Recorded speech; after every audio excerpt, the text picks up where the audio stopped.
সারা বিশ্বে হৃদরোগের প্রকোপ প্রতিদিনই বাড়ছে মহামারীর মতো। পৃথিবীতে মোট মৃত্যুর প্রায় 50 ভাগের কারণ হচ্ছে হৃদরোগ। তাই আজ আমরা কথা বলবো হৃদরোগ নিয়ে। সুপ্রিয় দর্শক, সবাইকে শুভেচ্ছা জানিয়ে শুরু করছি নিউজ 24 সরাসরি সম্প্রচারিত স্বাস্থ্য বিষয়ক সাপ্তাহিক আয়োজন অ্যাপোলো হসপিটাল স্বাস্থ্য সংলাপ। সাথে আছে আমি ডাক্তার তানিয়া আলম। আমাদের আজকের বিষয় হৃৎপিণ্ডের ভূমিকম্প। এ বিষয়ে কথা বলার জন্য আমাদের সাথে আজ উপস্থিত আছেন অধ্যাপক ডাক্তার Mohammad Shahabuddin Talukdar, clinical and interventional cardiologist, Apollo Hospitals Dhaka, এবং ডাক্তার Sabrina Arif Chowdhury, specialist cardiac surgeon, জাতীয় হৃদরোগ ইনস্টিটিউট। প্রিয় দর্শক, অনুষ্ঠানটি সরাসরি সম্প্রচারিত হচ্ছে। আপনারা স্ক্রিনে দেখানো নাম্বারে ফোন দিয়ে প্রয়োজনীয় পরামর্শ নিতে পারবেন। আসসালামু আলাইকুম। আপনাদের স্বাগত আমাদের অনুষ্ঠানে। ধন্যবাদ আপনাদের। আমাদের আজকের বিষয়টা আমরা একটু অন্যভাবে নিয়েছি, হৃদরোগের ভূমিকম্প।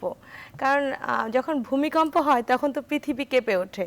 আবার কোনো পেশেন্টের যদি হঠাৎ করে হার্ট অ্যাটাক বা এরকম কিছু হয়, তার শরীরটাও পুরো কেঁপে ওঠে। এই জন্য আমরা চাচ্ছি যে এই ধরনের কোনো টপিকস নিয়ে আসতে। তো স্যার, প্রথমে আপনার কাছে আসতে চাচ্ছিলাম, একজন হৃদরোগের পেশেন্ট আপনার কাছে কী কী ধরনের উপসর্গ নিয়ে আসে? একটা হৃদরোগের পেশেন্ট সাধারণত আমাদের কাছে যখন আসে তখন হৃদরোগের তিন রকম উপসর্গ নিয়ে আসে। প্রথম হলো স্টেবল অ্যাঞ্জাইনা, মানে পেশেন্টের ব্যথা হয়, ব্যথাটা হাঁটা চলে করলে হয়, কোনো পরিশ্রমের কাজ করলে হয়, আবার রেস্ট করলে ঠিক হয়ে যায়। এটা হলো স্টেবল, সে বছর পর বছর এই নিয়ে ভুগতেছে। আর একটা আনস্টেবল মিনস এই ব্যথাটা তার আগে ছিল, আগে মানে বিশ্রাম নিলে ঠিক হয়ে যেত, পরিশ্রমের কাজ করা বন্ধ করে দিলে ঠিক হয়ে যেত, অথবা মানে জীবের নিচে স্প্রে দিলে ঠিক হয়ে যেত। এখন গত কয়েকদিন থেকে দেখতেছে ওগুলা কোনো কিছু কাজ করতেছে না, এবং তার আগে যে ব্যথাটা ছিল হয়তো দিনে একবার হতো বা মাসে একবার হতো, এখন দেখা দিনের মধ্যে 3-4 বার হচ্ছে। আগে মনে হয় 5 মিনিট থাকতো, এখন দেখো 30 মিনিটের বেশি থাকতেছে, স্প্রে দিয়ে হচ্ছে না, রেস্ট নিয়ে হচ্ছে না। এটা আনস্টেবল। আরেকটা যেটা নিয়ে আসে আমাদের কাছে সিভিয়ার চেস্ট পেইন, যেটাকে আমরা অ্যাকিউট করোনারি সিনড্রোম বলি, সেটা হলো চেস্ট পেইন নিয়ে আসে। আসার পরে যেটা হয় তার হার্ট অ্যাটাক নিয়ে আসে। দুই রকম হয়, স্টেবল যে আপনার নন এসটিএমআই অথবা এসটি এলিভেশন এমআই, এই 3 রকম জিনিস নিয়ে আসে। বাট আমাদের এইগুলো পেশেন্ট সাধারণত আমাদের আউটডোরে আসে না, এগুলো পেশেন্ট আসে এই থার্ড গ্রুপ পেশেন্ট ইমার্জেন্সি হয়, মানে আপনার সিসিউতে আসে। আর প্রথম দুই গ্রুপ পেশেন্ট আমাদের কাছে আসে এই দুটো উপসর্গ। সবসময় বুকে ব্যথা হচ্ছে, বুকে ব্যথার কতগুলো সিঁড়ি ভাঙতে কষ্ট হচ্ছে, পরিশ্রমের কাজ করলে হচ্ছে, অথবা আপনার হয়তো কোনো মানসিক উত্তেজিতমূলক কথাবার্তা বলে হচ্ছে, মানসিক টেনশনের জন্য হচ্ছে, এই ধরনের নিয়ে আসে, বেশি আসে। আপনি একজন কার্ডিয়াক সার্জন, আপনার কাছে কি কি ধরনের পেশেন্ট আসে হৃদরোগে? আসলে আমাদের কাছে সরাসরি পেশেন্ট কম আসে, দেখা যাচ্ছে বেশিরভাগ সময় মেডিসিন হয়ে অথবা কার্ডিওলজিস্ট হয়ে আমাদের কাছে পেশেন্টগুলো আসে। এটা হচ্ছে যে হার্টের কোনো সমস্যা হলে সবাই কার্ডিওলজিস্টের কাছে যাবে, এটাই স্বাভাবিক। আর আরেকটা হচ্ছে এটা ভীতি, যে অপারেশন সবাই এড়িয়ে চলতে চায়, মানে সহজে অপারেশন কেউ করাতে চায় না, একদম স্পেসিফিক ইন্ডিকেশন না থাকে। তবে যেসব পেশেন্টের আগে অপারেশন হয়েছে, যেমন বাইপাস হয়েছে একবার, তারা আবার ব্লক হলো, তারা সরাসরি চলে আসে। অথবা এরকম যে আগে ভালভ লাগানো হয়েছে কিন্তু মানে যাদের অপারেশন হয়ে গেছে এই পেশেন্টরা আপনাদের কাছে সরাসরি আসছে, এছাড়া নরমালি সবাই কার্ডিওলজি পেশেন্টের কাছে স্যারদের কাছে যাচ্ছে। ইদানিং কিছু পেশেন্ট আবার যারা বাচ্চার জন্মগত ত্রুটি, তারা বোঝে যে অপারেশন না করলে হবে না, তার আবার কারো পরামর্শ আত্মীয়স্বজনের সরাসরি আসে। আচ্ছা স্যার, এই যে প্রথমে আপনি বললেন যে স্টেবল অ্যাঞ্জাইনা, আনস্টেবল অ্যাঞ্জাইনা, এই দুটো সম্পর্কে একটু আমাদেরকে বুঝিয়ে বলবেন। যে অ্যাঞ্জাইনা তো এক ধরনের বুকে ব্যথা, তো কোনটা কিভাবে কি আমরা বুঝবো? হয়তো আমি বলি যে অ্যাঞ্জাইনার টিপিক্যাল চেস্ট পেইন, চেস্ট পেইনটা যেটা হবে মিড লাইন। আমাদের একটা ধারণা আছে বাঁ দিকে ব্যথা হলেই বুকের ব্যথা, অ্যাকচুয়ালি নট। হার্টের ব্যথা মিড লাইনে হয়, ফ্রম চিন টু আম্বিলিকাস। স্কুইজিং মানে চেপে আসে, মনে হচ্ছে কি ভারী একটা জিনিস তার বুকের উপর দিল। এটার সাথে যেটা হয় শ্বাসকষ্ট হয় এবং সোয়েটিং হয়, ঘাম হচ্ছে। তারপর দেখা যাচ্ছে অনেক সময় বমি ভাব হয়, বমি করে দেয়, অনেক আনকনসিয়াস হয়ে যায়। তো এইটা হলো টিপিক্যাল একটা হার্ট পেইনের পুরো লক্ষণ। তো এইটা হলো এরকম যদি কোনো পেশেন্ট আসে, দ্যাট মিনস আমরা বুঝতে পারবো যে এটা চেস্ট পেইন। এই চেস্ট পেইনটা অনেক কারণে হতে পারে, সেটা গ্যাস্ট্রিকের কারণে হতে পারে, সেটা মাসেল পেইনের জন্য হতে পারে, জয়েন্ট পেইনের জন্য হতে পারে, সেটা আপনার মানে অ্যাওর্টা যেটা আছে সেখানে ডিসেকশন হলে হতে পারে, আপনার লাংসে কোনো সমস্যা থাকলে হতে পারে, এবং অনেক সময় সাইকোলজিক্যাল পেইনও হতে পারে, গল ব্লাডার পেইন হতে পারে। আমরা কিভাবে বুঝবো যে মানে ডক্টররা কিভাবে বোঝেন যে কোনটা গ্যাস্ট্রিকের পেইন? হ্যাঁ, গ্যাস্ট্রিকের পেইন, যেমন গ্যাস্ট্রিকের পেইন যেটা হলে আমরা গ্যাস্ট্রিক সাধারণত যেটা কনফিউজ করে হার্ট বার্ন, যেটা জ্বালাপোড়া করে, জ্বালা পড়ে কেন করে? গ্যাস্ট্রিকের সমস্যা থাকলে সেই অ্যাসিড কন্টেন্টটা উপর দিকে উঠে আসে, মনে হচ্ছে উপর দিকে আসে, তখন জ্বালা পড়া করে, মুখে তিতো তিতো ভাব আসে, তারপর আপনার পার্টিকুলার সাইজে পেইন হয়। এই পেইনটা আপনার হাঁটা চলা পরিশ্রম কাজের সাথে কোনো সম্পর্ক নাই। সম্পর্ক হলো হয় তার খালি পেটে হবে, অথবা ভরা পেটে হবে, অথবা ফাস্ট ফুড খেলে হবে, অথবা আমরা কোনো অ্যালার্জিক ফুড খেলে তার হতে পারে। বাট চেস্ট হার্টের যে ব্যথাটা সেটা আপনার পরিশ্রমের সাথে রিলেটেড। বাট অনেক সময় দেখা যাচ্ছে পরিশ্রম করে না, রেস্ট পেইন হলো, দ্যাট ইজ আনস্টেবল এনজাইনা। পরিশ্রম করছে না কিন্তু কিন্তু রেস্ট ব্যথা হচ্ছে। এটা ক্লাস 4 এনজাইনা। আচ্ছা, আমাদের এনজাইনার কয়েকটা ভাগ আছে, ক্লাস 1 2 3 4। জি, ক্লাস 4 এনজাইনা মানে রেস্টই হচ্ছে, এবং তার that means he is impending to heart attack, তার কিছুক্ষণের মধ্যে হার্ট অ্যাটাক হয়ে যাবে, দ্যাট ইজ আনস্টেবল এনজাইনা অথবা অ্যাকুট করোনারি সিনড্রোম। আমরা এইসব পেশেন্টকে কখনোই আমরা উপরে রাখি না, সাধারণত আমরা আউটডোর থেকে তাদেরকে রেফার করে দিই সিসিউতে সরাসরি ভর্তি হয়ে যাচ্ছে। জি, আপনি বললেন যে বাচ্চাদের এখনকার অনেক বাচ্চারা আসে যারা জন্ম থেকেই ত্রুটি নিয়ে জন্ম হয়, তারা সরাসরি আপনাদের কাছে আসে। তো কি কি ধরনের পেশেন্ট পান আপনারা এই ধরনের বাচ্চাদের ক্ষেত্রে? বাচ্চাদের ক্ষেত্রে দেখা যাচ্ছে যে কিছু কিছু বাচ্চা জন্ম হওয়ার পরে নীল হয়ে যায়, এই কমপ্লেনগুলো নিয়ে আসে। নীল হয়ে যায়, শ্বাসকষ্ট হয়, বুকের দুধ ঠিক মতো টেনে খেতে পারে না। তারপরে আস্তে আস্তে দেখা যায় যে বাচ্চার ওজন যতটুকু হওয়া উচিত বয়সের সাথে ওজন বাড়ছে না, প্রায় ঠান্ডা কাশি লেগে যাচ্ছে, যে দেখা যাচ্ছে যে প্রায় কাশি হচ্ছে। এইসব বাচ্চারাই দেখে নিয়ে বাবা মারা আসে। সেক্ষেত্রে আপনারা মানে অনেক বাচ্চাদের যে আমরা যেটা সহজ ভাষা সবাই যেটা বলছে হার্টের ফুটা, হ্যাঁ, তো অনেক কিন্তু আমরা জানি মেডিকেলের ভাষায় বিভিন্ন জায়গায় হার্টে ফুটা থাকে, কোনোটা ট্রিটমেন্টে আপনারা কিভাবে এটা আইডেন্টিফাই করেন যে এটার জন্য ওয়েট করতে হবে 6 মাস, এটার জন্য এখনই অপারেশন করতে হবে, এরকম কোনো কিছু আছে কিনা? হ্যাঁ, এরকম তো অবশ্যই আছে, এক একটা ডায়াগনোসিসের উপর ডিপেন্ড করে। হ্যাঁ, আর একটা বাচ্চার ওজনেরও ব্যাপার আছে, যে অতটুকু ওজন হলে আমরা অপারেশন করি। আবার সব ধরনের কার্ডিয়াক সেন্টারে কিন্তু এতটুক ছোট বাচ্চা, একদিনের বাচ্চা বা জন্মের সাথে সাথে অপারেশন করার সুযোগও থাকে না, সেই ব্যাপারগুলো আমরা মাথায় রাখি। সেগুলো চিন্তা করে, আর পেশেন্টকে ইকো তো করানোই হয়, ইকোর উপর ডিপেন্ড করে তার ডায়াগনোসিসটা হয়, এবং সেই অনুযায়ী আমরা বলে দেই যে অপেক্ষা করব নাকি সরাসরি অপারেশনে যাব। দর্শক আছেন একজন আমাদের সাথে। দর্শক, আপনার নাম বলে প্রশ্নটি করুন। হ্যালো হ্যালো, কে বলছেন? সুমন। জি, সুমন, রংপুর থেকে। কোথা থেকে বলছেন? রংপুর থেকে, রংপুর। প্রশ্নটি বলুন। আমার এই যে বাম থেকে বুকটা সবসময় কাঁপে। বুক এটা কিসের কাঁপে? জন্যে? আপনার বয়স কত? হ্যাঁ, বয়স 16-17 হবে। 16-17 হবে। বাম সাইডে বুক কাঁপে? সব সবসময় সময় কাঁপে, কাঁপে, না খাওয়ার পরে কাঁপে বা বিশ্রাম নিলে কাঁপে, কোনো সময় আছে কিনা? হ্যালো, দুঃখিত দর্শক, লাইনটা কেটে গেছে। ওনার হচ্ছে ওনার বয়স 16-17। জি, এখন বুক কাঁপার অনেক, বুকটা এক সাবজেক্টিভ ফিলিংস। কারো হার্ট রেট কমে গেলে বুক কাঁপে, কারো ইরেগুলার হার্ট রেট হলে বুক কাঁপে, অথবা তারও ফাস্ট হার্ট রেট হলে অনেক বেশি হার্ট রেট হলে বুক কাঁপে। তো এখন বুক কাঁপার কারণ যদি আপনার জানতে হয়, অবশ্যই আপনার একজন কার্ডিওলজিস্ট অথবা ইন্টারনাল মেডিসিন স্পেশালিস্টকে আপনি দেখানো উচিত। কারণ এই কজটা বাইর করা এইটাও একটা হার্ট ডিজিজের একটা উপসর্গ।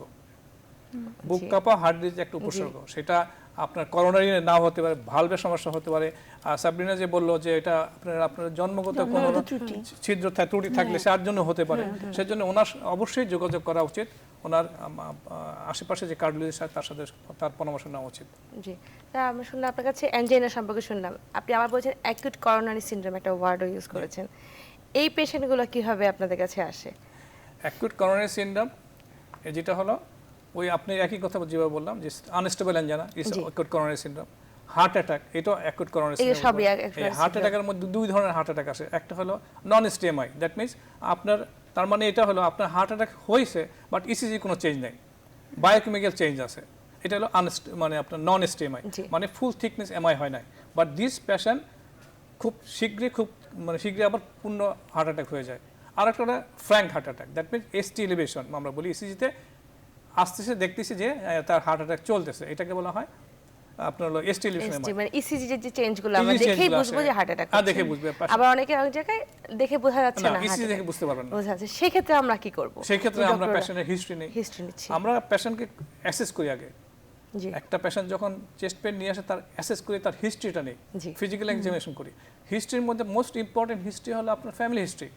মোস্ট ইম্পর্টেন্ট হিস্ট্রি হলো আপনার কি আপনার মানে আপনার তার আগে কোনো তার অ্যাঞ্জিওপ্লাস্টি হয়েছিল কিনা, বাইপাস হয়েছিল কিনা, তার আগে কোনো অ্যাটাক হয়েছিল কিনা, অথবা তার এর সাথে সাথে যেটা হলো তার ডায়াবেটিস আছে কিনা, ব্লাড প্রেশার আছে কিনা, কোলেস্টেরল বেশি বেশি ছিল কিনা, তার ফ্যামিলিতে কারো হার্ট অ্যাটাক হয়েছে কিনা, এইগুলো কনসেন্ট করে আমরা করি কি তাকে, এবং তার চেস্ট পেন এর ক্যারেক্টারটা দেখি আসলে কি এটা হার্টের জন্য ব্যথা হচ্ছে অথবা গ্যাস্ট্রিকের জন্য হচ্ছে আর ওর উপসর্গের জন্য হচ্ছে।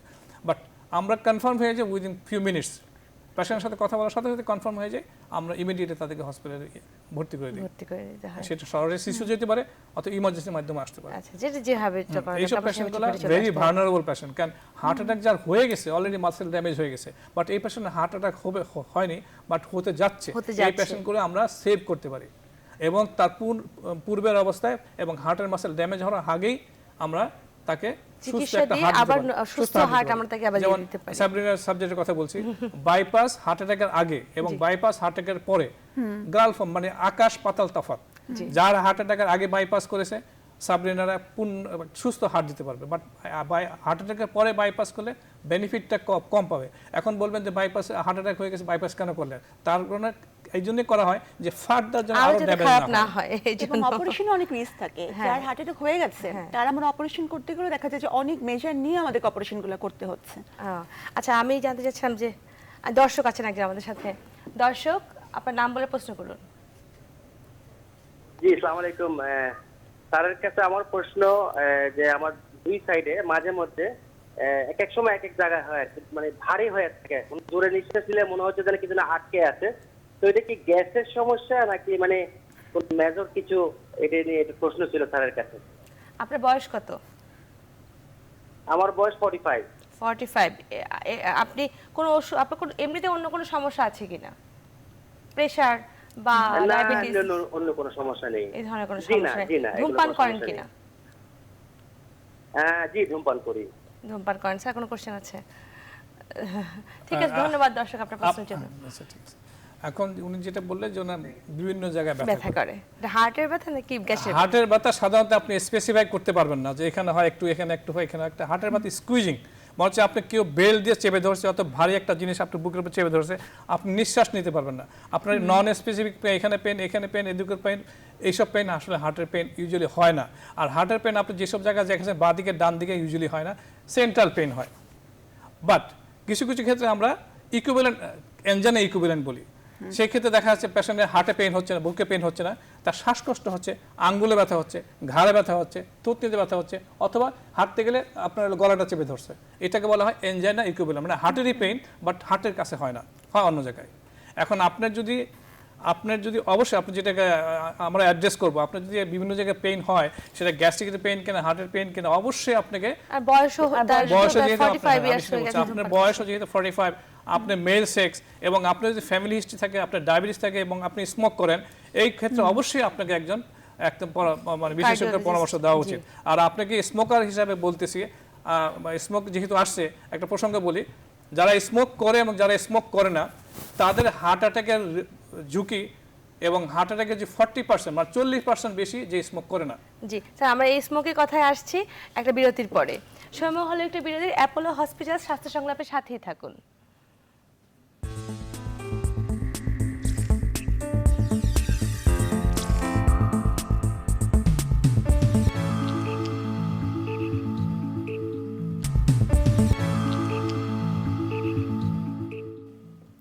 বিরতির পর আবারও স্বাগত জানাচ্ছি অ্যাপোলো হসপিটাল স্বাস্থ্য সংলাপে। আজ আমরা কথা বলছি হৃৎপিণ্ড নিয়ে। আমাদের সাথে আছেন অধ্যাপক ডাক্তার মোহাম্মদ শাহাবুদ্দিন তালুকদার এবং ডাক্তার সাবরিনা আরিফ চৌধুরী। দর্শক আছেন আজ আমাদের সাথে। দর্শক, আপনার নাম বলে প্রশ্নটি করুন। জি, আসসালামু আলাইকুম। ওয়ালাইকুম সালাম। কে বলছেন, কোথা থেকে বলছেন? আচ্ছা, আমি শফিকুল ইসলাম বলছিলাম, ঢাকা উত্তরবাড্ডা থেকে। জি বলুন। আমার বেশ কিছুদিন গত 1 বছর আগে আমি এর আগে অনেক গ্যাসের সমস্যায় ভুগতেছিলাম, গ্যাস্ট্রোলজিকে দেখাচ্ছিলাম। একদিন রাতে হঠাৎ আমার অনেকই হলো, মানে ব্যাক সাইডে, আমার পিঠের ব্যাক সাইডে ব্যথা হচ্ছিল। তো ব্যথা হওয়ার পরে আমি শ্বাস নিতে পারতেছিলাম না, অনেক কিছুই হচ্ছিলাম। পরে আমার ফ্রেন্ড এসে আমাকে ডাক্তারের কাছে নিয়ে গেল। পরে দেখি যে আমার ব্লাড প্রেশার বেশি এবং ঘুমের কারণে এই ধরনের হয়েছে। ব্লাড প্রেশারের বলছে আপনার ঘুমান। তো আমি আরো কিছু ওষুধ দিল, বেশ কিছু টেস্ট দিল, ইসিজি দিল, ইসিজি করলাম নর্মাল। তারপরে আবার আমাকে এগুলো দেওয়ার পরে আমি ঘুমাইলাম, এই সুস্থ। তারপরে আবার কিছুদিন পরে এটা সুস্থ হওয়ার পরে আবার 2-3 মাস পরে আবার আমার ওই একই সমস্যা। আমার পেনটা প্রথমে শুরু হয় এই নাভির উপরে, এরপরে আমার এই বাম সাইডে চলে আসে। আপনার বয়স কত? এরপরে আমার বয়স 38। আপনার ডায়াবেটিস, প্রেশার ছিল? 38 প্রেশারের জন্য কোনো ওষুধ দিয়েছে কি ডক্টর? এখন প্রেশারের ওষুধ খাচ্ছি। এরপরে আমি এক হার্ট স্পেশালিস্টের কাছে গেলাম, হার্ট স্পেশালিস্ট তারপরে আমাকে ওই মানে অনেক কিছু দিল, ইটিটি দিল, ইসিজি দিল, সবকিছু নর্মাল, বাট আমার বাম সাইডে পেইন যাচ্ছিল না। প্রেশার নরমাল ছিল এরপরে, তখন? প্রেশার মানে আপ ডাউন করতেছিল, আপ ডাউন করছিল। প্রেশার আপ ডাউন করতেছিল, জি, অনেক আপনার সময় হাই হয়ে প্রশ্নটা যাচ্ছে, কি? আবার প্রশ্নটি বলুন এবার। এখন আমি এরপরে আবার এনজিওগ্রামও করিয়েছি। একদিন আমার অবস্থা একেবারে খুবই শোচনীয় হয়ে গেছিল। তারপরে আমি জাতীয় হৃদরোগ ইনস্টিটিউটে আমি যে সেখানে অ্যাডমিশন হয়েছিলাম, ওখানে ডাক্তার দেখার পরে সব এই করার পরে বলছে আপনি এনজিওগ্রাম করে দেখেন। এনজিওগ্রাম করলাম, এনজিওগ্রাম করার পরেও আমি দেখি যে নর্মাল, আমার এনজিওগ্রামও নর্মাল। তারপরে উনি বললো যে আপনি গ্যাসের কিছু ওষুধ ধরে দিল আমাকে, গ্যাসের ওষুধ কন্টিনিউ করি, বাট হয় না। তখন আমি ভাবলাম যে গ্যাস্ট্রোলজি যেহেতু মানে গ্যাসের যেহেতু প্রবলেম, আমি গ্যাস্ট্রোলজি ডাক্তারের কাছে দেখাই। পরে আমি ল্যাবেতে গুলশান মেজর জেনারেল রবিউল জি। ওনার কাছে গেলাম, ওনাকে দেখালাম, উনি আমাকে গ্যাসের এই দিল। এর মধ্যে আমি এন্ডোস্কোপিও করিয়েছি, সবকিছুই আমার নর্মাল।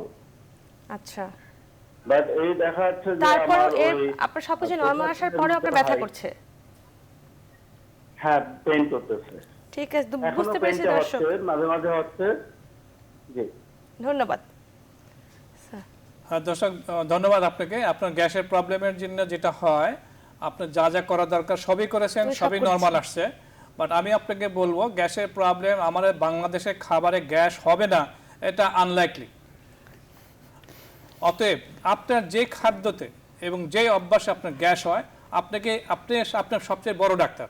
বিকজ আপনি বাইর করবেন যে আপনার কোনো ফুডে আপনার গ্যাস হচ্ছে কিনা, স্মোক করলে গ্যাস হচ্ছে কিনা, খাবার পরে হাঁটার পরে গ্যাস হচ্ছে কিনা, এবং আপনার অবশ্যই দেখতে হবে আপনার গলব্লাডার কেমন আছে, প্যানক্রিয়াস কেমন আছে, এবং আপনার বাউল হ্যাবিট ঠিক আছে কিনা। আপনার যেহেতু আমার তরফ থেকে আপনার যা যা করা দরকার সবই করেছেন, বিকজ এই জন্য বলতেছি আমাদের কাছে কিন্তু 40% পেশেন্ট, 30 to 40% পেশেন্ট হার্ট অ্যাটাকের আগে গ্যাস প্রবলেম নিয়ে আসে, বছরের পর বছর গ্যাসের ওষুধ খায়, তাতে কোনো লাভ হয় না। আলটিমেটলি যেটা হয়, তারা হার্ট অ্যাটাক নিয়ে আমাদের কাছে আসে। অতএব গ্যাস প্রবলেমটা আমরা কিন্তু গ্যাস প্রবলেম হিসেবে ধরি না। হার্টের নিচের দিকে যে রক্তনালী আছে, ধমনী আছে হার্টের নিজস্ব, যেমন হাতের উপরে রক্তনালী আছে, হার্টের নিচের দিকে রক্তনালী আছে, ওই রক্তনালী কোনো ব্লক হলে সাধারণত গ্যাস প্রবলেম নিয়ে আমাদের কাছে আসে, এবং এই গ্যাস প্রবলেমটা দেখা যায় অনেক সময় স্প্রে করলেও আবার ঠিক হয়ে যায়।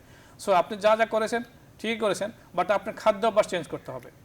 গ্যাস শুধু আপনার হলো গ্যাস্ট্রিকের জন্য হয় না, গ্যাস খাবারের জন্য হয়, বাট গ্যাসের জন্য আপনি বছরের পর ওষুধ খাবেন, এটা কিন্তু ঠিক নয়। সব ওষুধই কিন্তু পয়জন। জীবনযাত্রা চেঞ্জ করতে হবে, নিয়ন্ত্রণ করতে হবে তাকে। কি খাবার তার হয়, অনেক সময় দেখা যায় ঘুম হচ্ছে না, টেনশন হচ্ছে, অথবা খাবার কিছু দুধ জাতীয় খাবার, প্রোডাক্ট, অথবা মানে ফ্রাইড ফ্রুট খাইলে, অথবা আপনার হলো আনকাস্টম যে ফুড, বাইরে খাবার খেলে অনেকের সমস্যা হচ্ছে। এখন ওনাকে বের করতে হবে যে কোনটাতে গ্যাস হচ্ছে। গ্যাসের ওষুধ খেয়ে কোনো লাভ হবে না, বট গ্যাসের ওষুধে আপনার গ্যাসের ওষুধ নিজেই কিন্তু গ্যাস্ট্রিক ক্যান্সার করে, গ্যাসের ওষুধ নিজেই কিন্তু লিভার ডিজিজ করে, গ্যাসের ওষুধ নিজেই কিন্তু আপনার কিডনি সমস্যা করে। অর্থাৎ গ্যাসের ওষুধ কখনোই বছরের পর বছর খাওয়া যাবে না, বছর আমাকে কন্ট্রোল করে নিয়ে আসতে হবে। আমাদের মেডিসিন, আমাদের যখন আমরা পড়াশোনা করি তখন আমরা দেখেছি, আপনি ডাক্তার উনি doctor, all drugs are poison unless it is required in a pharmacological dose for a particular patient. প্রতিটা ওষুধই আসলে পয়জন। কিন্তু যখনই আমি অসুখ, আমি ওষুধটা দিয়ে তো আমি শরীরে একটা জীবাণুকে মারছি না। আমরা গ্যাসের ওষুধ খেয়ে যেটা করতেছি, গ্যাসের ওষুধ খেয়ে আমরা হাইড্রোক্লোরিক অ্যাসিড সিক্রেশন বন্ধ করতেছি। যে হাইড্রোক্লোরিক অ্যাসিডটা কি কাজ, অনেকগুলো কাজ দিয়েছে। আমরা যদি মুসলিম হই, আমাদের বিশ্বাস করতে হবে আল্লাহ তাআলা কোনো আপনার একটা সেলও তৈরি করে নেই অপ্রয়োজনীয়।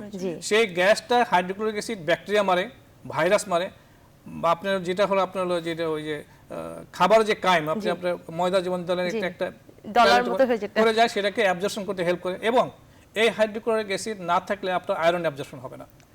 জি সো আমরা বছরের পর বছর করতেছি কি এই সেলটাকে দমায় রাখছি, বাবা তুমি হাইড্রোক্লোরিক অ্যাসিড সিক্রেশন করো না। আপনি যখন একটা সেলকে কাজ করতে দিবেন না, হয়ে যে সে মরে যাবে, ডাই হয়ে যাবে, অথবা সে বলে আমি মিসবিহেভ করবে, কি হবে, যে আমি তোমার কাজ করবো না, আমি ক্যান্সার সেল হয়ে যাবো। জি বুঝেছি, ধন্যবাদ। আপনাদের কাছে তো আপনারা তো বাইপাস অনেক করেন, তো এমন কি কখনো পেয়েছেন কিনা যে হতে পারে কিনা যে একজন পেশেন্টের বাইপাস হয়ে গেল, সে আবার আপনার কাছে আসলো বুকে ব্যথা নিয়ে, দেখা গেল তার কোনো ব্লক আছে, আবার এরকম এরকম করে পেয়েছেন কিনা, এরকম হতে পারে কিনা? হ্যাঁ, এরকম তো হতেই পারে, এরকম প্রায়ই হয়। কারণ আচ্ছা। বাইপাস যারা করে তারা ক্যাজুয়ালি মনে করে যে, আমরা বলার পরেও মনে করে যে আমার তো বাইপাস হয়ে গেছে, এখন আমি নিশ্চিন্তে যা খুশি খাবো, ধূমপানও করব, আগের মতো চর্বি জাতীয় খাবারও খেতে পারি, কোনো অসুবিধা নাই। তাহলে বাইপাস পেশেন্টদের কিছু পরবর্তীতে হ্যাঁ, কিছু করণীয় থাকে, কি কি হ্যাঁ, থাকে? যাদের লাইফস্টাইল যদি ওরা চেঞ্জ না করে তাহলে কিন্তু আবার ব্লক হবে, এবং যে আমরা যেখানে বাইপাস করে দিয়েছি সেখানেও ব্লক হতে পারে, আবার নতুন কোনো আর্টারিতেও ব্লক হতে পারে। যদি তারা, কারণ বাইপাসই কিন্তু শেষ না, তার লাইফস্টাইল চেঞ্জ করতে হবে, এবং আমরা যেসব ওষুধ দেব সেই ওষুধগুলোও কিন্তু দেখা যাবে যে খেয়ে যেতে হবে। মানে তখন তাকে এমন ভাবে চলতে হবে যে আপনারা যে হয় বলেন এর বাইরে থেকে এর বাইরে, 12 এক চুলো নেওয়া যাবে না। বাইপাসই কিন্তু শেষ না, এটা মাথায় রাখতে হবে। জি আমি তো ওর জি, কথা একটু হ্যাঁ, অবশ্যই স্যার। আচ্ছা, বাইপাস যারা করেছেন অথবা মানে ওরা তো বাইপাস করে, আমি যেটা আমাদের কাছে বাইপাসের পর কিছু পেশেন্ট আমাদের কাছে আসে, কেন আসে স্যার বাইপাসটা করলাম আবার ব্যথা হয় কেন? এখন বাইপাসের পেশেন্ট বাসায় গেলে কতগুলো ব্যথা হয়, যেমন কাটার জায়গায় ব্যথা হতে পারে, আপনার নার্ভের জন্য যে আপনার মধ্যখানে কাটলে এখানে নার্ভ কেটে যায়, তার জন্য হাইপাস মানে ব্যথা হতে পারে, অথবা আপনার পায়ের থেকে যে রক্ত সেখানে ব্যথা হতে পারে, পানি হতে আসতে পারে। এই জিনিসগুলো নিয়ে আমাদের কাছে আসে। ও যেটা বললো যে হ্যাঁ অনেক সময় অ্যাগ্রেসিভ ডিজিজ থাকে, যে ওনার ডিজিজ পোস্ট খুব তাড়াতাড়ি আবার রিকার করতে পারে, সেটা বাইপাস ইটসেলফ যেখানে দিচ্ছে সেটাও কোনো সমস্যা হতে পারে, অথবা নতুন কোনো জায়গায় ব্লক হতে পারে।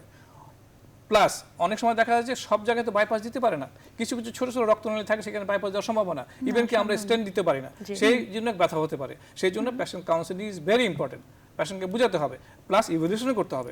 যেটা কোনো বাইপাসের পরে দুইটা জিনিস হয়, একটা হলো আপনার হলো বাইপাসে কাটার জন্য ব্যথা হতে পারে, অথবা অ্যাকুট করোনারি সিনড্রোম যেটা বলেন সেটা নিয়ে আসতে পারে। সেটা আপনার হার্ট ডিজিজের মানে ব্লক, নতুন ব্লকের জন্য হতে পারে, বাইপাস ব্লক হতে পারে। বাট ও যেটা বললো নিয়ন্ত্রিত জীবন ধারণ করতে হবে এবং ডক্টরের পরামর্শ নিতে হবে। স্যার এই যে বলেন যে মানে এনজিওগ্রাম, এনজিওপ্লাস্টি, এর মধ্যেও কিন্তু অনেকের মধ্যে কন্ট্রোভার্সি আছে, কখন এনজিওগ্রাম করব, কখন এনজিওপ্লাস্টি করব, কখন আপনারা বা কখন কি দরকার, ইসিজি করে তো কিছু চেঞ্জ নাই, এক এক ধরনের কন্ট্রোভার্সি, ইকোতে কোনো কিছু আসছে না, আপনারা মানে কখন কোনটা করতে হয়? ধন্যবাদ আপনাকে খুব একটা ইম্পর্টেন্ট প্রশ্ন করার জন্য। Actually ECG is a non specific test. জি, আপনার বুকে ব্যথা নিয়ে আসলে তখন ইসিজি কোনো চেঞ্জ নাও হতে পারে, মাসেল ড্যামেজ না হলে, ইরেগুলার হার্ট রেট না হলে, জন্মগত কোনো স্টুরি না থাকলে, অথবা মানে আপনার যেটা যেখানে হার্টে যেখান থেকে উৎপন্ন হয় আপনার রিদমটা তৈরি হয়, যেটাকে এসএ নোট বলি, এখানে যদি কোনো সমস্যা না থাকে আমরা ইসিজি আসলে কিছু পাই না। ইসিজি নর্মাল আসবে। ইসিজি দেখায় একটা কারণে, ইকো দেখায় অন্য কারণে। ইসিজি দেখি হার্টের মাসের কোনো ড্যামেজ হয়েছে কিনা, হার্টের কোনো জন্মগত ত্রুটি আছে কিনা, ভালভ ঠিক আছে কিনা, ভালভ লিক করতেছে কিনা, অথবা ভালভে টাইট হয়েছে কিনা, অথবা হার্টের চারিপাশে যে পর্দা আছে সেই পর্দায় কোনো পানি জমছে কিনা, থিকেন হয়ে গেছে, প্রিভিয়াস কোনো ডিজিজ আছে কিনা, এগুলো আমরা ইকো দেখি। ইটি দেখে কি যে আপনি যখন আপনার হাঁটাচলা করতেছেন, খুব জোরে হাঁটাচলা করেন, কোনো ইসিজি চেঞ্জ আছে কিনা। ইটিতে আমরা দুটা জিনিস দেখি, একটা সাবজেক্টিভ, একটা অবজেক্টিভ। সাবজেক্টিভ কি পেশেন্টের কোনো সমস্যা হচ্ছে কিনা, অবজেক্টিভ কি ECG, blood pressure, heart lung কোনো চেঞ্জ আছে কিনা, এই জিনিসগুলো দেখি। বাট এইটা কিন্তু স্পেসিফিক না, এটা কিন্তু 40% কেসে false negative and false positive হয়। দেখা যাচ্ছে ব্লক আছে, যেমন আমি আপনাকে ইয়ে করবো, যেমন এই রক্তনালীতে ব্লক আছে, বাট এই রক্তনালী ব্লক থাকার পর এই রক্তনালী দিয়ে ঘুরে আবার এখানে রক্ত প্রবাহ হচ্ছে, সেক্ষেত্রে কি হবে, তার ব্লক আছে বাট ফলস আসছে, রেজাল্ট আসবে না, আমি যা যাচ্ছি সেটা আসবে না। সেই জন্য ফলস নেগেটিভ, ফলস পজিটিভ আসে। ফলস পজিটিভ মানে কি আপনার কোনো ডিজিজ নাই কিন্তু ইটিটি পজিটিভ আসছে, ইটিটি চেঞ্জ আছে। ফলস নেগেটিভ কি মানে আপনার হলো ডিজিজ আছে বাট ইটিটি দেখাচ্ছে না, অথবা আমরা এটার বেস করি না, আমরা এটা একটা ইনস্ট্রুমেন্ট আমরা ইভ্যালুয়েশন করার জন্য। বাট মেইন ইভ্যালুয়েশন যেটা হবে সেটা হলো পেশেন্ট হিস্ট্রি, পেশেন্ট এক্সামিনেশন। একটা পেশেন্টকে দেখি তার বড় ভাইয়ের কিছুদিন আগে বাইপাস আছে, একই বয়সে উনি আবার চেস্ট পেন নিয়ে আসছে, অথবা তার ডায়াবেটিস আছে অনেকদিন থেকে, অথবা সে স্মোকার, অথবা তার আনকন্ট্রোল হাইপারটেনশন, অথবা দেখা যাচ্ছে অন্য কোনো সময় তার আগে মনে করে, আমি যেটা বলি আপনাকে যেটা বলছেন, তার একটা অ্যাঞ্জিওপ্লাস্টিক হয়েছে 2 মাস আগে, এখন বলছে আমার চেস্ট পেন আছে, একটা বাইপাস আছে, চেস্ট পেন আছে। ওইসব ক্ষেত্রে আমরা খুব কেয়ারফুল থাকি, এটাকে বলি আনস্টেবল এনজিও। তখন আমরা খুব কেয়ারফুল থাকি পেশেন্টের ব্যাপারে, ভীষণ কেয়ারফুল থাকি। তখনই আমরা ডায়াগনোস করতে পারি যে এটা অ্যাঞ্জিওগ্রাম করা লাগবে না আপনার অ্যাঞ্জিওগ্রাম করা লাগবে না। অ্যাঞ্জিওগ্রাম করলে তো সবসময় অ্যাঞ্জিওপ্লাস্টি লাগে না। Not necessarily. অ্যাঞ্জিওগ্রাম এক ধরনের No. পরীক্ষা। এখন আপনি অ্যাঞ্জিওপ্লাস্টির কথা বলছেন আর মেডিকেল ম্যানেজমেন্ট কথা জি। বলছেন, তাই না? অ্যাঞ্জিওপ্লাস্টি আর মেডিকেল ম্যানেজমেন্ট এখন দেখা যাচ্ছে অ্যাঞ্জিওপ্লাস্টি, যেটা অনেক সার্ভে করে অনেক স্টাডি করে দেখা যাচ্ছে অ্যাঞ্জিওপ্লাস্টি করলে আপনার পেশেন্টের সিম্পটম কমে যাবে, জি পেশেন্ট লাইফ স্টাইল ভালো হবে, পেশেন্ট মানে আপনার কর্মদক্ষতা বাড়বে। আর মেডিকেল ম্যানেজমেন্ট রাখলে যেটা হবে, পেশেন্টের যেগুলো হবে ওই অনগোয়িং পেইন হবে, হার্ট ফেলিওর ডেভেলপ করবে, আবার একটা অ্যাটাক হতে পারে। সেই জন্য অ্যাঞ্জিওপ্লাস্টি করবো কি করবো না ডিপেন্ড করে পেশেন্ট কন্ডিশনের উপরে। জি it's a very tricky thing, মানে অনেক চিন্তা ভাবনা অনেক করে চিন্তা আমাদের ভাবনা অনেক করে চিন্তা ভাবনা করতে হয়, অনেক ক্যালকুলেশন করে অনেক সবকিছু ক্যালকুলেশন করে দেবো। আবার আর অ্যাঞ্জিওপ্লাস্টি রোগীগুলো করবো আসে অনেক দেরিতে আসে। সেক্ষেত্রে দেখা যাচ্ছে আচ্ছা, যে লাগেই। আপনাদের ক্ষেত্রে যেটা বাইপাস হচ্ছে আর একটা আবার ওপেন হার্ট সার্জারি করছেন, তো কোন পেশেন্টের ক্ষেত্রে আপনারা কি করবেন সেটা মানে আপনারা কিভাবে এটা আইডেন্টিফাই করেন? মানে বাইপাস হচ্ছে কি, মানে কারো যদি হার্টের আর্টারিতে কোনো ব্লক থাকে, সেটা আমরা আরেকটা দিয়ে, মানে কোনো জায়গায় যদি আটকে যায় ওটা আরেকটা আলাদা রাস্তা করা, এটা হচ্ছে বাইপাস। আর ওপেন হার্ট সার্জারি মানে এটা একটা, এই টার্মটা আসলে আমরা ডাক্তাররা এটা তো- ব্যবহার করি না। হ্যাঁ, এটা হচ্ছে আমি vague একটা term বলে সবার জন্য। চেঞ্জ কোনো জি। মানে Congenital। হ্যাঁ কনজেনিটাল যদি থাকে, জন্মগত ত্রুটি থাকে, কোনো tumor ওইসব থাকে। ক্ষেত্রে আমরা যেটা ব্যবহার করি একটা মেশিনের সাহায্যে, যেটা আমরা জি। করি মেশিনের সাহায্য নেই, হার্ট লাং মেশিন, মানে হার্টের কাজটা এবং তার মানে lungs এর হচ্ছে কাজটা। আপনার হার্টে কোনো যদি ডিজিজ হয়, যদি ব্লক হয়, কোনো ধরনের ভেসেল ইনজুরি হয়, হ্যাঁ। সেক্ষেত্রে আমরা বাইপাস করছি। হ্যাঁ সেক্ষেত্রে আর bypass যদি করছি। কোনো ধরনের ভালভুলার ডিজিজ হচ্ছে, মানে ভালভ নষ্ট হয়, সেক্ষেত্রে অথবা আমরা হার্টের ওপেন হার্ট পর্দা, সার্জারি হার্টের করছি। হ্যাঁ অন্য হ্যাঁ। কোনো জায়গায় সমস্যা, হার্টের উপরে যে একটা লেয়ার থাকে সেটা মানে এরকম কি করে অনেকের এরকম বা ধারণা tumor। আছে যে একবার বাইপাস হয়ে গেছে, এরপরে মনে হয় এরপরে এসে যেমন আমাকে ওপেন হার্ট সার্জারি করতে যেতে হবে, না, না, এরকম কোনো ওই- কিছু ওটা ব্যাপারটা নেই। সেটাই। এটা আমাদের কমন একটা Common একটা জিনিস আছে। পেশেন্ট এসে বলছে স্যার ওপেন হার্ট করছে। অ্যাকচুয়ালি আমি দর্শকদের উদ্দেশ্যে বলছি ওপেন হার্ট বলা হয় যেটাকে হার্ট কেটে ফেলা হয়, যেমন ও যেটা বললো যে জন্মগত ত্রুটি থাকলে, ভালভের সমস্যা থাকলে, অথবা হার্টের ভিতরে কোনো টিউমার থাকলে জি। ওইটা ওপেন হার্ট বলা হয়, হার্টকে ওপেন করা হয়েছে। জি। আর ওপেন চেস্ট মানে বাইপাস, খালি চেস্ট ওপেন করে আপনার হাতের উপরে, আপনার প্রত্যেকের হাতের উপরে রক্তনালী আছে, রক্তনালী আছে। আবার হৃৎপিণ্ডের উপর রক্তনালী আছে, যেখানে ব্লক সেই রাস্তাটাকে বাইপাস করে একটা গ্রাফ দিয়ে দেয়। জি। এটাকে বলা বাইপাস, Bypass। এটাকে ওপেন হার্ট বলা ওপেন হয় হার্ট না। বলা হয় না, এটা না। খুবই সবার জন্য খুবই কমন ভীতিকর। ভীতিকর একটা হ্যাঁ, জিনিস ওপেন ভীতিকর, হার্ট। হ্যাঁ। দর্শক আছেন একজন আমাদের সাথে, দর্শক আপনার নাম বলে প্রশ্নটি করুন। জি আসসালামু আলাইকুম। ওয়ালাইকুম সালাম। হ্যালো আসসালামু আলাইকুম, আমি মিজানুর রহমান খিলগা তালতলা থেকে বলছি। জি আমার প্রশ্নটি বলুন। আমার ফাদার হলো 75 বছর বয়স, ওনার কমপ্লিট হার্ট ব্লক লেখা আসছে এবং ডুয়েল চেম্বার পেসমেকার বসাতে বলেছে, আচ্ছা এবং হার্টবিট আসছে 40 41। তো হ্যাঁ, এখন বিকল্প কি পেসমেকার ছাড়া কি অন্য কোনো মাধ্যম কি আছে? জি না, এটা জি আচ্ছা ঠিক আছে। না, আপনার আব্বা যদি, ধন্যবাদ, দর্শক আপনার বাবা যদি আব্বা কমপ্লিট হার্ট ব্লক বুঝাতে আপনি কি বুঝেন সেটা আমি আপনাকে বলি।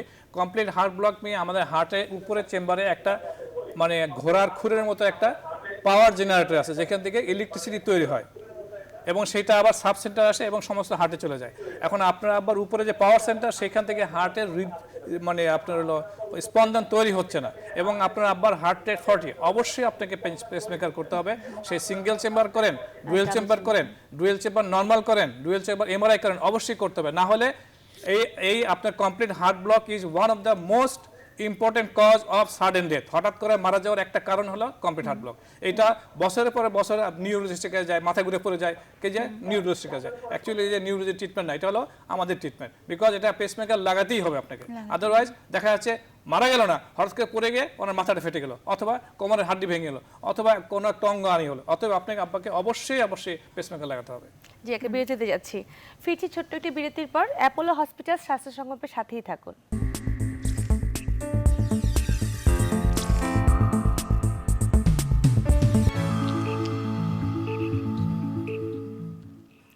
দর্শক দেখছিলেন অ্যাপোলো হসপিটাল স্বাস্থ্য সংলাপ। আজ আমরা কথা বলছি হৃৎপিণ্ড নিয়ে। আমাদের সাথে আছেন অধ্যাপক ডাক্তার মোহাম্মদ শাহাবুদ্দিন তালুকদার এবং ডাক্তার সাবরিনা আরিফ চৌধুরী। স্যার আমরা এর বিরতিতে যাবার আগে আপনি একটা কথা বলেছেন, স্মোকিং যারা করে আর যারা স্মোকিং করে না তাদের মধ্যে যে সমস্যাটা হচ্ছে। আমাদের হার্টের রক্তনালী এবং হার্ট ডিজিজের জন্য কতগুলো রিস্ক ফ্যাক্টর আছে। জি সে কিছু রিস্ক ফ্যাক্টর আপনি চেঞ্জ করতে পারবেন না, আর কিছু রিস্ক ফ্যাক্টর আপনি চেঞ্জ করতে পারবেন। কিছু প্রতিষেধক হয় প্রাইমারি, কিছু প্রতিষেধক হয় সেকেন্ডারি। জি। এখন আপনাকে বুঝতে হবে মানে কোনটা চেঞ্জ করতে পারবেন না। যেমন আপনি আপনার ফ্যামিলি হিস্ট্রি চেঞ্জ করতে পারবেন না, আপনি আপনার জেনেটিক চেঞ্জ করতে পারবেন না, আপনি আবার ওয়েদার চেঞ্জ করতে পারবেন না, আপনি আপনার জিওগ্রাফিক্যাল এরিয়া চেঞ্জ করতে পারবেন না, এইটা আপনার চেঞ্জ করা সম্ভব হবে না। অতএব যেগুলো চেঞ্জ করা যাবে অবশ্যই আপনাকে চেঞ্জ করতে হবে এই ঝুঁকিগুলো এড়ানোর জন্য। তার মধ্যে সিগারেট একটা। তাই সিগারেটের মধ্যে যেটা হলো অনেকগুলো উপাদান আছে, বাট 3টা উপাদান খুবই ইম্পর্টেন্ট, এটা খুবই ক্ষতিকর হার্টের জন্য। যেমন কি কি উপাদান? একটা হলো নিকোটিন, এটা কি হয় বদভ্যাস করে, অ্যাডিকশন করে ফেলে। টার মানে সোজা কথা আলকাতরা, জি আলকাতরা। আরেকটা হলো কার্বন মনোক্সাইড। এই 3টা হার্টের জন্য এবং শরীরের বিভিন্ন ভাইটাল অর্গানগুলোর জন্য খুবই ক্ষতিকর। জি যেমন টার কি করে, সে রক্তনালীতে ইনজুরি করে, ইনজুরি করলে কি হবে, সেখানে কোলেস্ট্রল জমবে, প্লাস ওইখানে যে রক্ত জমাট বেঁধে যাবে গেল তারা, এবং স্পাজম করবে। নিকোটিন করবে অভ্যাস করবে। আরেকটা যেটা কার্বন মনোক্সাইড, সেটা কি করবে, স্পাজম করবে রক্তনালী। বলেন যেমন লজ্জাপতি পাতা সবাই আপনারা দেখেন যে টাচ করলে বুঝে যায়, স্মোক করলে ওরকম করে অনেক সময় রক্তনালী চেপে যায়। সেই জন্য স্মোকিংটা আমরা খুবই ইম্পর্টেন্ট সহিত পেশেন্টগুলো দেখি, বিশেষ করে যাদের রিস্ক ফ্যাক্টরগুলো আছে, যেমন বয়স, সেক্স, মানে তার একটা মনে করেন একটা মেল, তার বয়স 40 হয়েছে, তার ফ্যামিলি হিস্ট্রি আছে, তার ডায়াবেটিস আছে, তার আপনার লোকে মানে আপনার কোলেস্ট্রল আছে, তার হাইপারটেনশন আছে, এগুলোকে আমরা তখন বলে আপনার স্মোকটা যেহেতু চেঞ্জ করতে পারবেন, স্মোকটা করেন না। করলে হবে কি, আপনার এই হার্ট রোগের, শুধু হার্ট অ্যাটাক না, হার্টের রোগের এবং অন্যান্য রোগের ঝুঁকি অনেক বেশি হয়ে যাচ্ছে। একটা স্টাডি আসছে আপনার ইউকেতে, যারা সিগারেট স্মোক 60 বছর আগে বন্ধ করছে, তারা নন স্মোকার থেকে আর 10 বছর বেশি বাঁচে। আবার যারা 30 বছর আগে বন্ধ করে দিয়েছে, তাদের রিস্ক 50% কমে যায়। জি এবং সিগারেট স্মোকের তো অনেক, আজকে আমি একটা স্মোকের কথা বলি, হার্ট ডিজিজ ছাড়াই। আজকে দেখেন ওয়েস্টার্ন কান্ট্রিতে মেয়েদের ক্যান্সারের হার বেড়ে গেছে। কি cancer? Breast cancer and uterus cancer. কেন? এবং মেয়েদের আগে যা মারা যেত ক্যান্সার, তার চেয়ে বেশি মারা যাচ্ছে, বিকজ ইট ইজ, তারা স্টাডি করে দেখছে স্মোকারের রেট এখন মেয়েদের অনেক বেশি হয়ে গেছে। This is one cause. So স্মোকটা আমরা চেঞ্জ করতে পারি, এটা না খেলে কেমন কিছু হয় না, এটা খাইলে কোনো লাভও হয় না। সেই জন্য আমরা স্মোকটা বলি, স্মোকটা ছেড়ে দেওয়া আপনাদের মানে সবকিছুর জন্য, আমাদের সবকিছুর জন্য ভালো, প্লাস আমার পাশের লোকটার জন্য ভালো, আমার ফ্যামিলির এবং যারা পাশে বসে থাকে তার 40% প্যাসিভ স্মোকার আছে। জি তারা 40%, আমি সিগারেট খেলা পাশে বসে থাকলেন তাদের 40% ইয়ে হয়, আপনার ইনহেলেশন হয়। জি, ধোঁয়াটা তো আমার ভিতরে ঢুকে হ্যাঁ, যাচ্ছে, কিছু ঢুকতেছে। মানে ক্ষতি সবারই হচ্ছে, শুধু আর একজনের আপনি ক্ষতি যে না। 3টার কথা বললাম, এই 3টা হলো আপনার সরাসরি মানুষের শরীরে ক্ষতি করে। যার যে বাকি যেগুলো আছে প্রায় 80টা 90 আছে, আমি এক্স্যাক্টলি জানি না, সেগুলা পরিবেশ নষ্ট করে। পরিবেশ নষ্ট করছে। আচ্ছা, বুঝছেন? ওকে, আপনাদের কাছে এরকম কোনো পেশেন্ট আসে কিনা যে অনেক মহিলা আছে, তার প্রেগনেন্সিতে চলে গেলেন, হঠাৎ করে তার শ্বাসকষ্ট শুরু হলো, নিঃশ্বাস নিতে পারছে না, তারপরে দেখা গেল স্ক্রিনিং করে তার হার্টে একটা ফোঁটা, তো এই ধরনের কোনো পেশেন্ট পেয়েছেন কিনা, বা এইসব আপনি মহিলাদের জন্য কি ধরনের ইনভেস্টিগেশন, যারা প্রেগনেন্সিতে যেতে চাচ্ছেন তারা কি কি করতে চান, এই বিষয়ে কিছু বলবেন? এরকম পেশেন্ট আমরা অনেক পাই, জি, যে এর আগে কোনো রকম সমস্যা ছিল না, বা হয়তো বুক ধরফর করতো, শুধু এটাকে তারা কোনো গুরুত্ব দেয়নি, কিন্তু যখন প্রেগনেন্ট হলো তখন দেখা যাচ্ছে যে হঠাৎ করে শ্বাসকষ্ট অথবা পানি আসছে শরীরে, পায়ে পানি আসছে, এরকম নিয়ে আমাদের কাছে আসে, অথবা স্যারদের কাছে যায়। জি, আর হচ্ছে মানে এরকম আমরা প্রচুর পেশেন্ট পাই। আবার দেখা যায় যে বাচ্চা হয়ে গেছে, বাচ্চা হওয়ার সময় তেমন সমস্যা হয়নি, কিন্তু তারপরে পরবর্তী সময়টাতে দেখা যাচ্ছে প্রচণ্ড শ্বাসকষ্ট নিয়ে আসলো। তো এগুলো অনেক হয়, এমনকি দেখা যাচ্ছে একটা 50 বছরের মহিলা, আগে কিন্তু কখনো সমস্যা হয়নি, কিন্তু সেই 50 বছর হার্টে একটা ফুটা নিয়ে একটা ফুটা নিয়ে এসে আছে। অথবা দেখা যাচ্ছে যে ভাল্ব তার চিকন হয়ে গেছে, ছোটবেলায় বাতজ্বর হয়েছিল, তার কোনো খবর নাই বা কোনো চিকিৎসা সে নেয়নি, দেখা যাচ্ছে যে ওই ভাল্ব নষ্ট অলরেডি।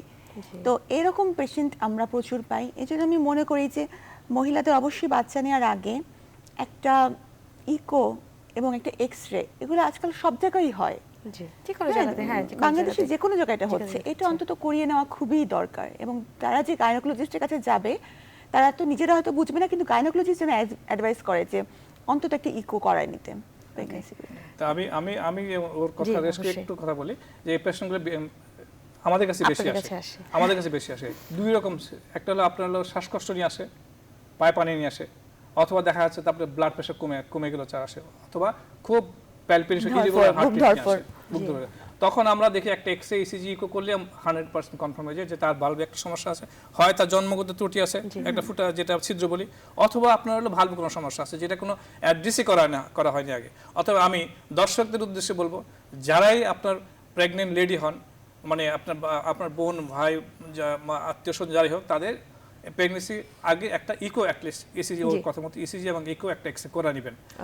আরেকটা যেটা হয় যে বাচ্চা নেওয়ার সময় যখন মহিলারা প্রেগনেন্ট থাকে তখন যেটা কিছু টক্সিন মানে টক্সিন কি বলবো বিষ জাতীয় খাবার জিনিস জি। শরীরে সিক্রেশন হয়, এতে হয় কি স্পেসিফিক হার্ট মাসেলকে এফেক্ট Affect করছে। যেমন hepatitis B virus, hepatitis C virus কাকে এফেক্ট করে? লিভারকে। জি। এবং ওই টক্সিনটা ওই পয়জনাস সাবস্টেন্স শুধু হার্টকে ইনভলভ করে, দেখা যাচ্ছে তাতে কি হয় হার্টটা ইনভলভ হয়, হার্টটা নরমাল হার্ট ছিল তার প্রেগনেন্সি আগে নষ্ট হয়ে ডাইলেটেড হয়ে বড় হয়ে গেছে, সেটাকে বলে পোস্টপার্টাম আপনার কার্ডিওমায়োপ্যাথি বলে। জি, এই পেশেন্টগুলি খুবই ডেঞ্জারাস, তাদের সেকেন্ড ইস্যু নেওয়া অবশ্যই উচিত না। উচিত না। জি। তো এই পেশেন্টগুলো আমি দর্শকদের উদ্দেশ্যে বলবো আপনারা খুব মানে যত্ন সহকারে আপনাদের মানে ফিমেল যে আপনার মা বোন যারা যারাই আছে আছেন না কেন, সবার তাদের স্পেশাল নজর দেওয়া উচিত। আমরা অনুষ্ঠানে একদমই শেষ পর্যায়ে চলে এসেছি, আপনি খুব সংক্ষেপে বলবেন একজন বাইপাস পেশেন্টের পরবর্তী কি কি করণীয় আছে? পরবর্তী করণীর মধ্যে তার অবশ্যই খাদ্যর উপরে মনোযোগ দিতে হবে। প্রথমত সে ধূমপান করবেই না, ধূমপান একদম বর্জন করবে, এবং চর্বি জাতীয় খাবার যেগুলো আছে যেমন খাসির মাংস, গরুর মাংস, তারপরে মগজ, চিংড়ি মাছ, Red meat ঘি, যেটা হ্যাঁ, বলে, সাধারণ। পোলাও, এগুলো কিছুই সে খাবে না। হ্যাঁ, খেলেও সামান্য। এবং অবশ্যই প্রেশার কন্ট্রোল করবে, প্রেশারের ওষুধ খাবে, ডায়াবেটিসটা কন্ট্রোল রাখবে যদি ব্যায়াম, ডায়াবেটিস থেকে exercise থাকে। regular করতে- আর প্রতিদিন স্বাভাবিক গতিতে স্বাভাবিক 25 গতিতে। থেকে 30 মিনিট হাঁটবে, এটা তাকে করতেই হবে। অবশ্যই এবং করতে কিছু ব্যথাদার থাকবেই, যেহেতু বুকের কাটা কিছু ব্যথা থাকবে, এবং অপারেশন করার পরে মানে যে ডাক্তার অপারেশন করেছে তার কাছে তাকে ফলো আপে যেতে হবে। একেবারেই যে আসবে না, ভাববে যে এই জিনিসটা যেন না হয়। জি জি স্যার, আপনি খুব সংক্ষেপে বলবেন একজন মানে আমরা সাধারণ মানুষরা যারা বাসায় যারা ডাক্তার না, বয়স্ক কারো হার্ট অ্যাটাক হতে যাচ্ছে, তারা কি সিমটম দেখে বুঝবে যে রোগীটাকে এখনই হাসপাতালে নিতে হবে? এই রাত 2টা হোক, রাত 3টা হোক। হ্যাঁ, হাসপাতালে নিতে মানে যেমন আমি কিছু বলে স্পেসিফিক মানে টিপিক্যাল চেস্ট পেইন যেটা বলি স্কিউজিং বললাম, ভাল লাগবে, শ্বাসকষ্ট হবে। আর আমরা যেটা বলি মেডিকেল সায়েন্সে যে বুকের ব্যথাটা এমনই এক জিনিস আপনাকে ধাক্কায় হসপিটালে নিয়ে যাবে। জি। পেশেন্টই বলবে আমাকে হসপিটাল নিয়ে যেয়ে মারা যাচ্ছে, এবং ওই মুহূর্তে আপনাদের বাসায় যদি অ্যাসপিরিন থাকে, অথবা আপনাদের বাসায় যদি ক্লোপিডোগ্রাল থাকলে, অথবা আপনাদের বাসায় যদি জিটিএন স্প্রে থাকে, অ্যাসপিরিন আপনার হলো 300 মিলিগ্রাম অ্যাসপিরিন অথবা 600 মিলিগ্রাম অ্যাসপিরিন অথবা 600 মিলিগ্রাম ক্লোপিডোগ্রাল খাইয়ে একটা গ্যাস্ট্রিক ওষুধ খাওয়ায় প্লাস একটা স্প্রে দিয়ে যত শীঘ্রই দ্রুত পার্শ্ববর্তী যে কোনো হসপিটালে আগে নিয়ে যাবেন। প্রাইমারি ট্রিটমেন্ট হওয়ার পরে তখন আমাদের টার্সিয়ারি ট্রিটমেন্টের জন্য আমাদের হসপিটালে পাঠাবেন অথবা হৃদরোগে পাঠাবেন, অথবা তখন আমরা কি করব, কিন্তু টাইম ওয়েস্ট করা কিছুতেই যাবে না। Every second is valuable time. জি অবশ্যই। যখন যে আমি রাত 3টা হলে ভোর পর্যন্ত ওয়েট না, করব না, না। কোনোভাবেই সুযোগ ওয়েট নাই। তো না দূরের কথা, আপনি মনে করেন আপনি ধানমন্ডি এলাকায় ওয়েট করছেন, আমার পেশেন্ট আমাকে ডাক্তার সাবুদ্দিনকে আপনি অ্যাপোলো দেখেন, অ্যাপোলো আসতে হবে, নো, যেখানে আপনি আমার পার্শ্ববর্তী পাশে যে কোনো হসপিটালে যে প্রাইমারি ট্রিটমেন্ট আগে নেন। অবশ্যই save your muscle, save the life তো পরে, save your muscle and save the life of the patient. অবশ্যই। দেন ইউ আপনার টার্সিয়ারের পরে আমার কাছে আসার জন্য আপনি প্রিপারেশন নেন, তখন ওইখানকার ডাক্তার বলবে যে আপনি এখন ওইখানে যাওয়ার জন্য ফিট আছেন। কোনো কিছুতেই সময় ক্ষেপণ করা যাবে না। জি, আপনাদের অনেক ধন্যবাদ আমাদের অনুষ্ঠানে এসে দর্শকদের প্রয়োজনীয় পরামর্শ দেওয়ার জন্য। আপনাকে অনেক অনেক ধন্যবাদ। দর্শকদের আমার শুভেচ্ছা, এবং সুস্থ হার্ট নিয়ে বেঁচে থাকুন, এই দোয়া, এটাই আমার কাম্য, এবং হার্ট স্টপ, এভরিথিং স্টপ। জি, দর্শক দেখছিলেন অ্যাপোলো হসপিটাল স্বাস্থ্য সংলাপ। আমরা কথা বলছিলাম হৃৎপিণ্ডের ভূমিকম্প এ বিষয় নিয়ে। লক্ষণ জানতে পারলে বাঁচতে পারে আপনার জীবন, কারণ সুস্থ হার্ট মানে সুস্থ কর্মক্ষম জীবন। হৃদরোগ হচ্ছে একটি নীরব ঘাতক, এবং যে কেউ এতে আক্রান্ত হতে পারে, তাই আমরা নিয়ম মেনে চলবো। আজ এখানে শেষ করছি, আশা করি আগামী অনুষ্ঠানে আবারও দেখা হবে অন্য কোনো বিষয় নিয়ে। সেই পর্যন্ত ভালো থাকবেন, সুস্থ থাকবেন।